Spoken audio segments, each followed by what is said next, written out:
Hello, and welcome to Indie Comics CreatorCon, the convention by creators for creators. This is the first panel of the day, so we're here. For those of you who do not know me, my name is Jamie Jones. I am a cartoonist, and I am the panel director, program director for this convention, which is a wild thing to have. This year we took a stance on making panels that mean something, topics that could lead to actionable advice for creators, new and old. Lee Heidel is here. He is the owner. He is the owner extraordinaire of Neighborhood Comix in Savannah, Georgia, a shop dedicated to local and independent creators. With their Artist in Residence program, they feature new and established artists, and they have a great and ever-growing local and indie comics section. I am proud to call them my local comic shop. Lee and I have talked ad nauseum about soliciting comic shops, pitfalls of pricing, and what actually flies off the shelf. So let me get out of the way and let Lee do his talk, do his thing, speak his truth. You're not going to get that, I'm so sorry.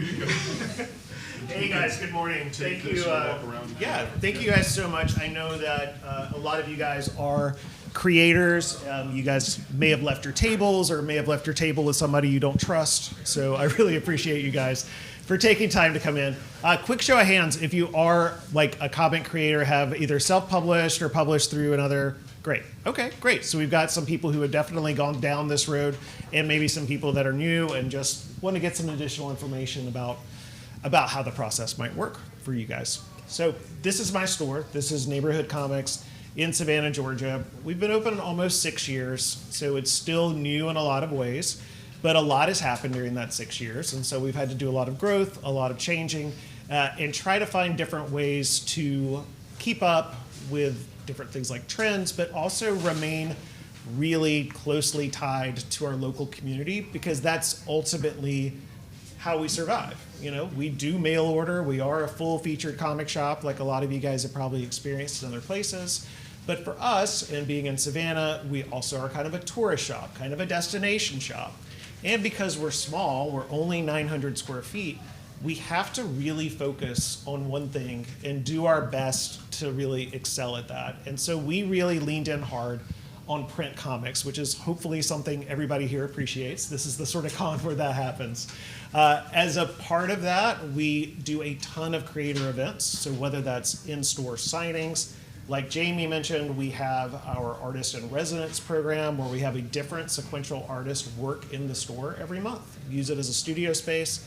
They get to meet the community. The community feels more attached to our local creator community.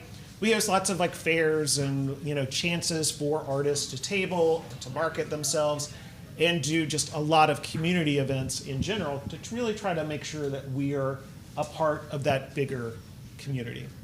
So as a comic creator, one of the first things that you may be thinking about, there's so many different ways that you can sell your comics. Of course, you guys all have your own websites, you're all coming out to conventions, you are hopefully doing lots of other things to help network and get out there, but there are a couple of things that are really exclusive that can help you being in a brick and mortar store. So the first of it is really easy, is expanding your audience. If you are making comics, having your comics in comic book stores make it easier for people who already like comics to find you. So number one, it's just about making the tent bigger. Number two, a lot of you guys probably, to take advantage of different deals when you're getting books printed, that sort of thing, you may have a little excess quantity. This is a great chance for you to let somebody else sell some of those books as opposed to them sitting in your garage or a closet until your next con. And finally, if you're lucky, you just might make a little bit of money on the side as well with a little bit of passive income. Work you've already done, already together, just letting somebody else, a bookseller, do that heavy lifting for you. There are a lot of different types of comic book stores. And the most important thing I'm probably going to say this entire time is this first part right here. You want to find the right stores to pitch to. That is going to be way more important than whatever your actual pitch is. There are stores that simply, it doesn't matter how great your comic is, they're not going to sell self-published, small press, local work. It's just not the kind of shop that they are. That's not what they lean into. So you have to do a little bit of research. You don't want to waste your time putting together this great pitch and coming in and being so excited when chances are you're going to get a no matter what. The types of stores that you're going to look at for that research, we'll dig into a little bit too. But those are the stores that are going to have self-published local creator sections already. Those are going to be the stores that are really engaged in the local community at different levels. And so you want to start there with comics because that's what you're doing. But your town may not have a ton of options for comic book shops, right? So look for non-comic book stores as well. Is there a shop in your town that focuses on locally made things? Even if it's like jams and jellies, right? Like a place that really works to highlight the local community. And regular bookstores. Comics are books, I promise. I promise. If you go in and tell some of these bookstore owners, they may not agree with you at first, but they will once you pitch them. There at the end, don't waste your time. So really thinking about who you're going to pitch to, having a plan is going to be the most important part of this. This is our mini comic zines local creators wall in our store. So actually when you come in the store, you have a clear line of sight from our front door to our mini comics and zines. It's in the middle of the store. You have to walk around it in order to get to DC books, Marvel books, everything else. We really work to highlight people that are producing their own work and that actually have skin in the game. In Savannah, Georgia, we're really lucky. The Savannah College of Art and Design is there. We have a lot of people who are perhaps going to school for comics. The cost of living is still not crazy like it is in Austin or Portland or places like that. So it is still a little bit of a hub for creative people to come in and find a community. So in that mini comics zines, look at that baboon book right there, Jamie Jones, right there front and center.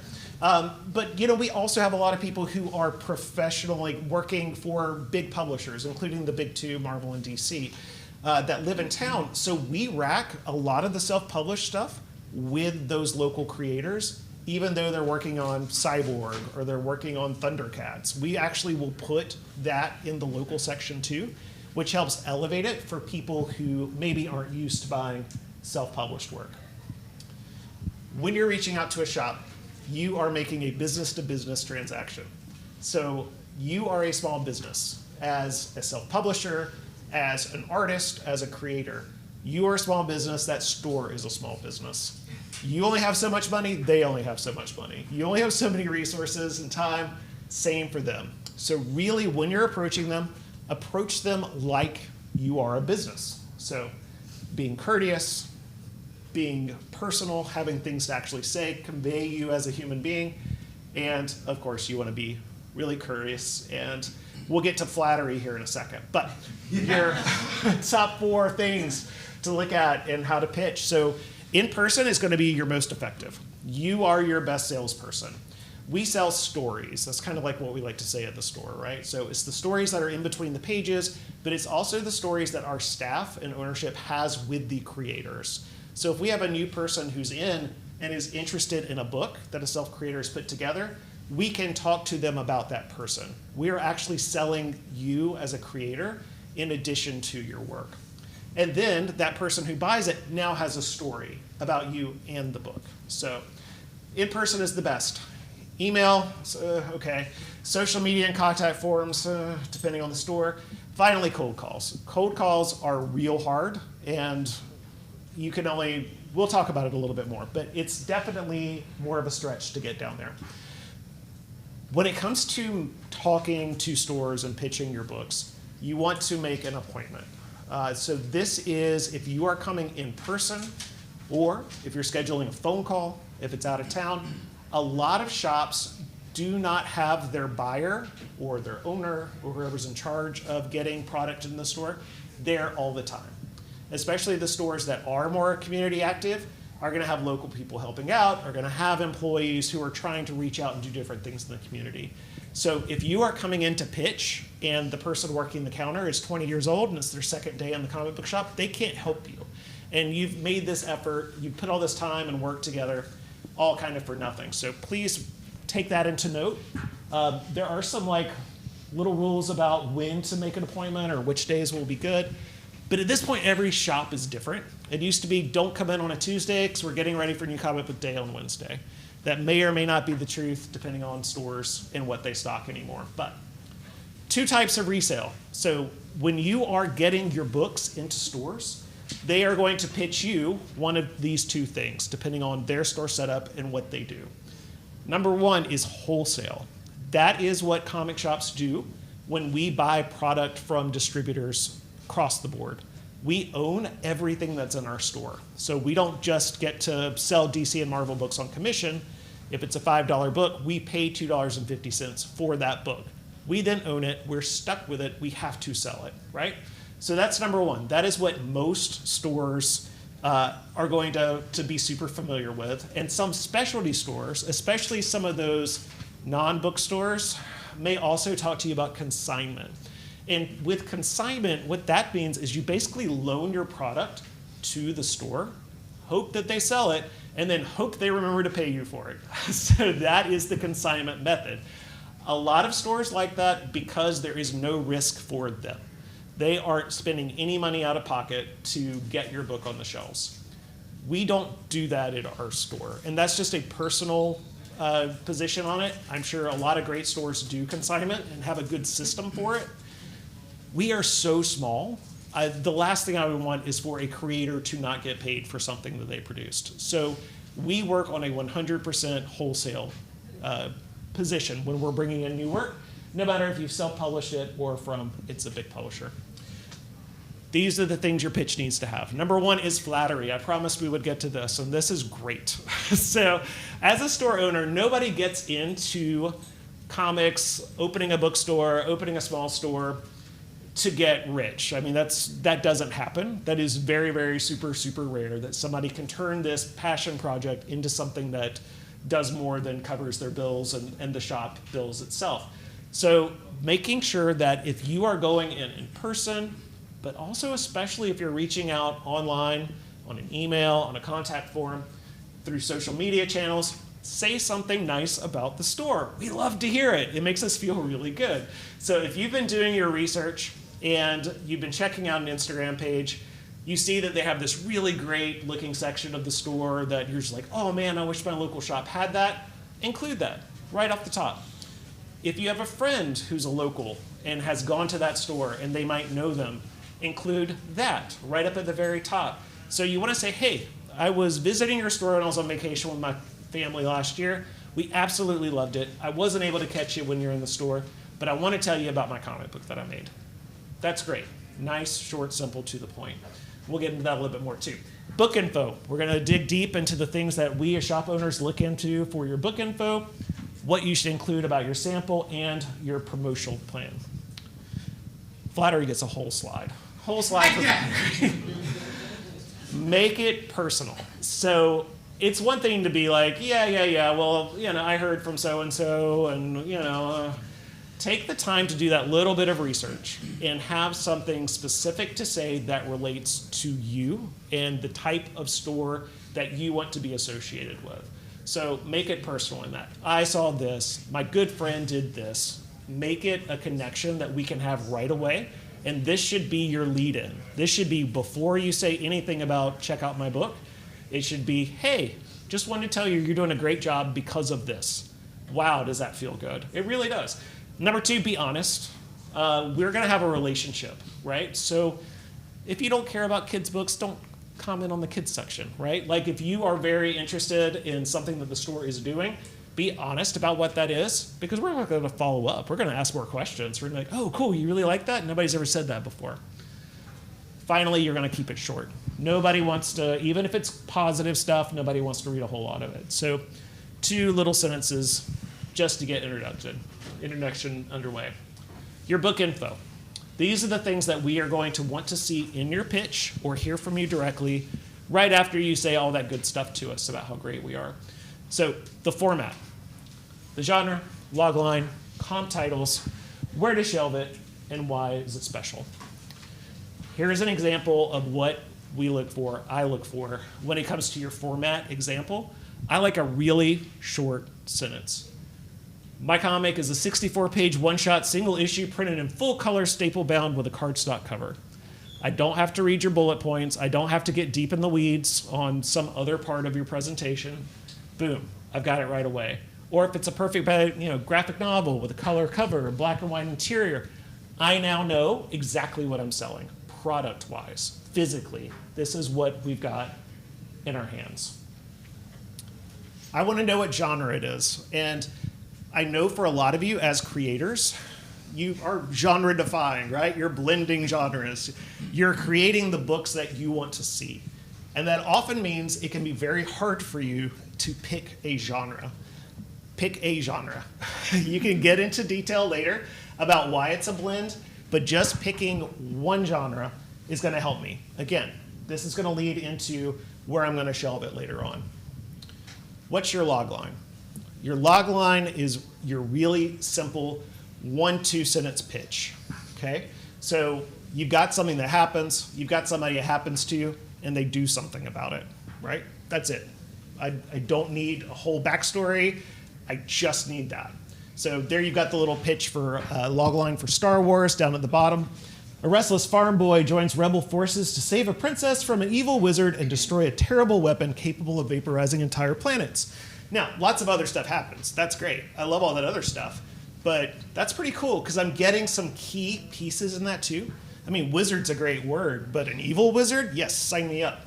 A weapon that can vaporize planets, but it's also terrible. Well, what makes it terrible? And then, of course, restless is such a better adjective than bored or snippy or like immature, right? Restless, he's looking for something to do. Next are going to be your comparable titles. As bookstore owners, we obviously are familiar with a lot of books. This is immeasurably helpful for us. It shows that you are thinking about the market, you're thinking about your book, and where it kind of could stand up against some other titles. So a quick example there is Pulp, which is a great Brubaker Phillips book, if you guys haven't read it. It's Unforgiven. It's a movie. It's not even a book, right? So I'm thinking about things a little bit bigger. Unforgiven is a movie, meets The Amazing Adventures of Cavalier and Clay. That's a book without pictures. All right, cool. And is perfect for fans of The Spirit, so the Will Eisner. So books about a comic creator. The book is a half Western, half pulp noir. You're getting all these little pieces in, and that is going to help the store employees sell the book. As much as I want to tell you that we've all read every book in the store, we have not. And these shortcuts make a big difference. Next is where to shelve it. So in your pitch, check that out. This family space opera would be perfect on your science fiction shelf between Saga and Sea of Stars. That tells me all I need to know. And finally, there's always a reason why you're telling your story. You know, it could be like this is about something that my kid and I came up with together, and it's been this really special bonding piece for us. But maybe it's like an exercise you did with materials. You were working with some different kind of tools, different publishing methods. What is it that makes this book special that it's going to stand out for you? Getting to see the book. Getting to see the book is important, is not 100% important, honestly, to have a physical copy in my hand. If you're reaching out and pitching over social media or over an email or a phone call, making sure I have a PDF. If you can share the whole book, share the whole book. But if not, we at least need to see the cover and interiors to, again, finally visualize what it's going to look like on our shelves. Your promotional plan. Putting it on the shelf doesn't sell it automatically. We want you to have a plan in place for how you're going to help us sell your book. We're going to work together on this. Our staff is going to talk to people as they come in, but if you are helping promote on your end too, that is huge. Obviously, you're talking about the book on the website. If you're local or planning a trip to that area, maybe you can pop in and do a signing, do sketches on Free Comic Book Day, become a part of that store's community, and send in your friends to buy copies. Having people come in and specifically asking for your book is great. A lot of you, I'm sure, gift your friends copies. Your friends can pay for your book. Have them come to a store and pay for a book. All right, So we got some of the pitch stuff out of the way to think about and how you're reaching out to stores, but I want to really quickly go through a couple of production things that are going to help you get your books in stores too. So all of these items on the screen are things that if you can do, so with barcode, printed price, genre, and age range, if it fits with your ethos and you can put it on the back of the book, that is huge. I know a lot of people might be like, barcode, I've got to pay for that. Or, what if I want to sell it for a different price at a con than what I want to sell it for at a store? Do I really want to put an age range on it? Because it's for everybody. Well, it's probably not for everybody. But you can definitely think about, if you can include these things on your book, they help the store. Two last things. Get an editor, please, please, please, please. It does not have to be somebody that you pay to edit. It can be friends. Have a lot of friends read your book. You are going to be so in the weeds on it, you're going to miss basic things that having somebody else come and read are going to help with. And keep your price point down. You want to be able to make money on your book. The store needs to be able to make money on your book. So the number that you're coming up with for your retail price should be at least 4 times what your production cost was on the book, and giving yourself a little bit in your pocket to feel good about the work that you've done. All right, so the reason for that is if you spend $2 to get a small comic printed, if you are selling that to a store, the store is buying it from you at $4. So you have your markup there, and then the store is selling it for $8. So there's there's the markup in between each step that's going to be going through. Don't forget about your materials and time. And finally, the Batman problem. Batman's $5. What is your book like? How much does it cost? So for new people, that is something just to think about and to keep in your mind as you're putting this together. Some shops are going to tell you no. Even some really good shops that focus on creator-owned books are going to say no. Listen to why that is. It may be something you don't agree with, but it's going to be a valid reason for them. And if it's a valid reason for them, it may be a valid reason for somebody else. But even if you get those no's, just understand your book needs to be with people who want to sell the book. So if they tell you no, it's probably for the best. Last, pitch me. So this is my email address. Send me your email pitches. Include some of these things that we talked about today. This presentation is going to be up on the IC3 YouTube page. And I'll also publish this slide deck on the Neighborhood Comix Substack. Super easy to find, so you can have that there as well. And that's where you can find us on the social media channels if it's easier or you'd prefer to sort of pitch us that way. I will not get back to you right away, just so you know. I will not, but I will. I will get back to you. The other thing you can do is if you go to neighborhoodcomics.com, on our contact page, we actually have a pitch your book section there. That's another great way to know if a store is interested in self-published work. They're going to be actively soliciting it. So any store that has that is going to be a store that you want to really lean into. We're running out on our time, so we've got about 5 minutes, it looks like, for questions, which I would love to talk to you guys. And if we don't have time to get to yours, come catch me after. I'm going to be around. Yeah, man.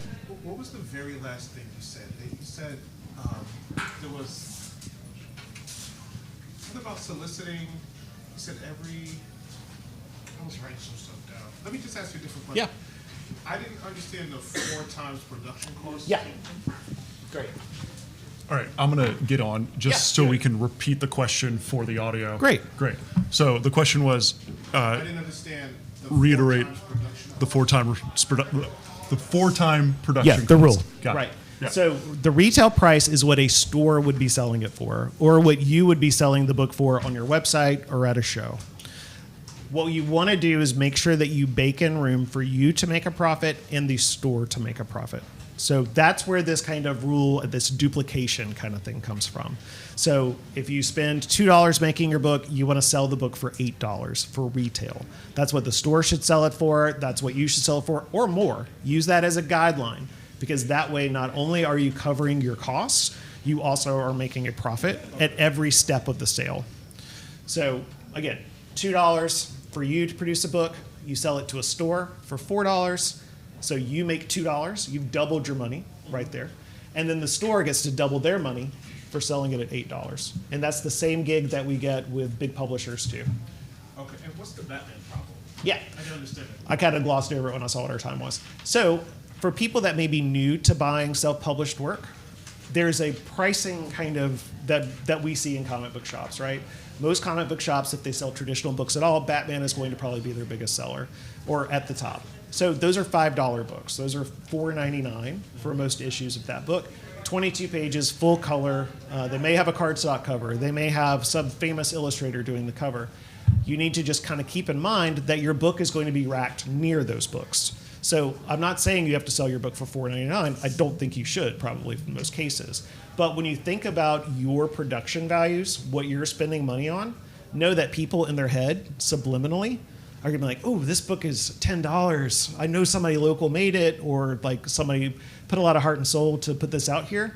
But am I gonna spend that, or should I get 2 of these, right? So kind of keep those things in your mind as you're thinking about what production materials and costs you're going to be thinking about for your pricing. Yeah, man. This is kind of like a cold email Yeah. question, very in the weeds, but what would be a good subject line to get you to open it? Great question. And I went back and forth. Oh, sorry. So the question was, what would be a good subject line when cold emailing for pitching? I went back and forth on this about whether or not to include it, because the problem is if everybody has like the same subject, then nothing stands out. So I think it's great that if you include something just that as we're doing that scan of our inbox, we know exactly what it is. So like creator solicitation, or I'm pitching my comic, here's what, open it up to read more. Something like that, so I know from a glance what it is, but I don't really want to come up with a formula for it, just because I think at that point it all kind of gets lost. Yeah, man. What opportunity, this is a question I'm asking myself a lot Yeah. lately. Well, where do you think the zones of opportunity are going to show up now that Diamond doesn't exist anymore? Great question. So, Jamie? The question is, what opportunities exist now that Diamond no longer exists? Yeah. So Diamond Comics distribution has been the biggest way that comic book stores have gotten comics in their stores for the last almost 30 years. They have filed for bankruptcy, so they're going out of business. For a lot of people, that may not seem like a big deal, but Diamond has been the largest distributor for small press books. They don't really do self-published books, but for small press books. So there's a real opportunity now for self-published, small published to actually get into a lot of stores that you may have felt shut off from before. Because if you're a traditional comic store, maybe you only ordered all of your comics from Diamond, And so now you're being forced to diversify where you're buying your comics from, because you can't get all the comics from one distributor anymore. If you want Dark Horse, then you have to go to Penguin Random House. If you want Image, you have to buy from Lunar. So, these stores are already really diversifying where they're buying from. And so adding on creators to that list is not as big of a deal as it used to be.